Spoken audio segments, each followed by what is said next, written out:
আজকে চলেছি ম্যালকম ট্রেলে। দেখা যাক এই ট্রেলে কি কি দেখতে পারি। এই ট্রেলে আসতে হলে আপনাদেরকে আসতে হবে মিরসরাই সোনাবাহার বাজারে, আর এখান থেকে পূর্ব পাশের রাস্তা দিয়ে হেঁটে হেঁটে যেতে হবে। আর যাওয়ার পথেই আপনারা এরকম একটা রেল লাইন দেখতে পাবেন। আর চলুন আমি হাঁটছি আর দেখাচ্ছি কিভাবে কিভাবে এই পথ অতিক্রম করবেন। রেল লাইন পার হয়ে এরকম একটা মাটির রাস্তা দেখবেন, যেটা দিয়ে সোজা হেঁটে গেলে আপনি দেখতে পাবেন ম্যালকম জিরিপথ। ব্যাপারটা এমন না যে রাস্তা পার হলে ম্যালকম জিরিপথ। এটার জন্য যেতে হলে আপনাকে করতে হবে কঠোর পরিশ্রম। কঠোর পরিশ্রম বলতে আমি বুঝাতে চাচ্ছি, এই ট্রেলে যেতে হলে আপনাকে মাটিতে আর জিরিপথে 3.5 কিলোমিটার মতো হাঁটতে হবে, যা অনেক সময় নতুন নতুন মানুষের জন্য অনেক কষ্টকর হয়ে পড়ে। আর আমি এখন দেখাবো সেই জিরিপথটি কেমন। আমার ক্যামেরায় দেখতে পাচ্ছেন জিরিপথটি কেমন। জিরিপথ এখানে এমন দেখালেও এমন কিছু জায়গা আছে যেখানে জিরিপথ এমন থাকে না। কখনো কখনো ঘন জঙ্গল, আবার কখনো কখনো সরু হয়ে পড়ে। আর আমি এখন খোলা আকাশের নিচে জিরিপথ দিয়ে হাঁটছি। মনোরম সৌন্দর্য যেখানে নেই কোনো আধুনিকতার ছোঁয়া। আর সব সৌন্দর্য ক্যামেরায় ওঠে না, তারপরেও আমি যতটুকু চেষ্টা করব ততটুকু আপনাদেরকে দেখানোর চেষ্টা করব।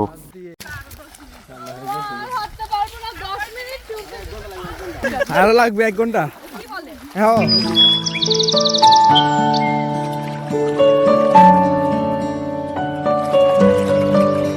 তো দেখতে পাচ্ছেন হাঁটতে হাঁটতে জিরিপথ আরো একটু শুরু হয়ে গেল।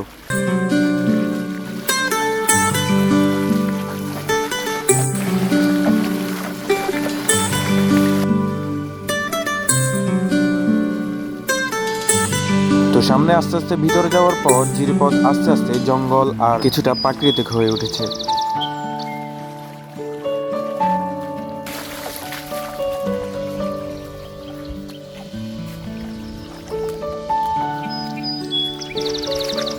আর 1.5 থেকে 2 কিলোমিটার হাঁটার পর আমরা এসে পৌঁছালাম ম্যালকম ট্রেলের খুব কাছাকাছি একটি জায়গায়। অনেক পথ হাঁটার পর এই জায়গাটি রেস্ট নেওয়ার জন্য উপযুক্ত মনে হচ্ছে। গাছে দেখতে পাচ্ছেন কাঁঠাল ঝুলে আছে, আর বুঝতে পারছেন এটা কি মাস চলছে।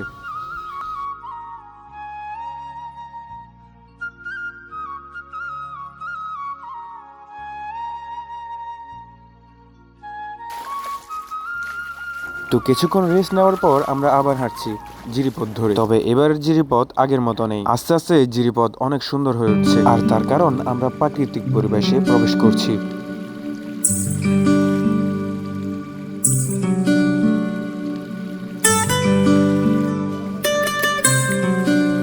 তো এবারে আমি আপনাদেরকে আরেকটা বিষয় সম্পর্কে সজাগ করব। বিষয়টি হচ্ছে আমরা এখন নেটওয়ার্কের বাইরে আছি, মানে আপনি যত গভীরে ঢুকবেন তত আপনি নেটওয়ার্ক হারাবেন। আমি এখন যে স্থানে আছি এখানে নেটওয়ার্ক নেই, আর এটাই হচ্ছে সে কাঙ্ক্ষিত ম্যালকমের শুরু। তো ঢুকার আগেই আমরা একটা আশ্চর্য জিনিস দেখতে পেলাম, যেন কেউ তৈরি করে রেখেছে।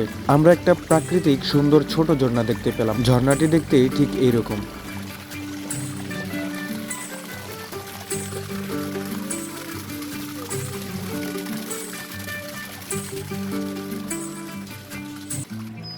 তো দেখতে পাচ্ছেন পুরোপুরি ম্যালকমের মুখে কিছু মানুষ ছবি তুলছে আর আবর্জনায় ভরে গেছে। প্রথমে আমি ভেবেছিলাম এগুলা বন্যা বেশি আনা মানুষ, পরে জানতে পারি এনারা আমার মতো পর্যটক। তো চলুন আস্তে আস্তে আমরা ম্যালকমের ভিতরে প্রবেশ করব। বর্তমানে বৃষ্টির কারণে ম্যালকম জিরিপথে অনেক খাদ তৈরি হয়েছে, যার কারণে আমরা শুরু দিয়ে ঢুকতে পারিনি। পাহাড়ের উপর দিয়ে একটা রাস্তা দিয়ে আমরা ম্যালকম ট্রেলে নামবো, আর জায়গাটি ঠিক এখানে এইরকম। দেখতে পাচ্ছেন অনেক মানুষ নামছে, আর সেই পথ ধরেই আমি নামতেছি।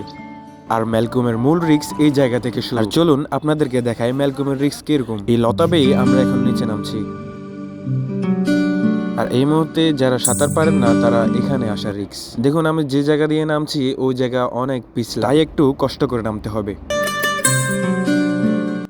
আর গাইস এটাই হচ্ছে সেই কাঙ্ক্ষিত ম্যালকম। দুই পাশে পাহাড় আর মাঝখানে গিরিপথ। এখানে না আসলে বুঝতে পারবেন না জায়গাটি কেমন। উপরে প্রাকৃতিক গাছগাছালি আর নিচে ঠান্ডা পানি। রাতে বৃষ্টি হওয়ার কারণে ম্যালকমের পানি ঘোলা ঘোলা হয়ে গিয়েছে আর অনেকটা গভীর হয়ে আছে। আর আমি এখন দেখাবো প্রাকৃতিক সৌন্দর্য ম্যালকম। দেখতে থাকুন ম্যালকমের কিছু ক্লিপস।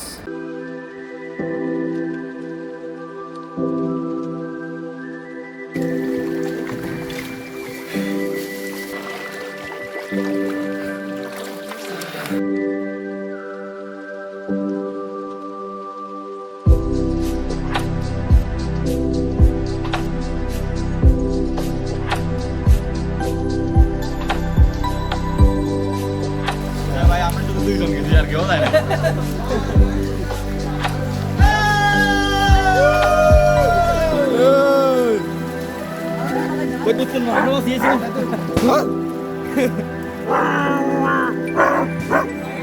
এটা কি ভাইয়া?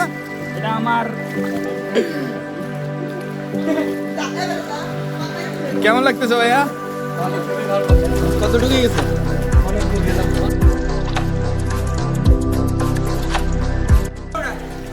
এখানে গহীন জঙ্গল সুরপথ গেছে পাহাড়ের চিবাই দিয়ে আর ভয়ে আমরা তো বুঝি পাই আর কি কি দেখছেন? ওখানে বুঝতে পারি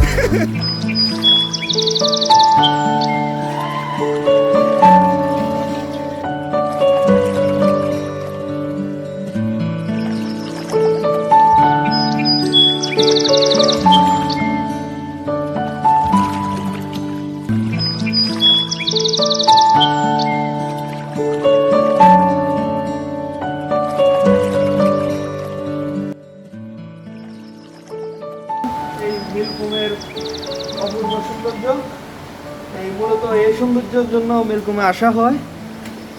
দেখেন আপনারা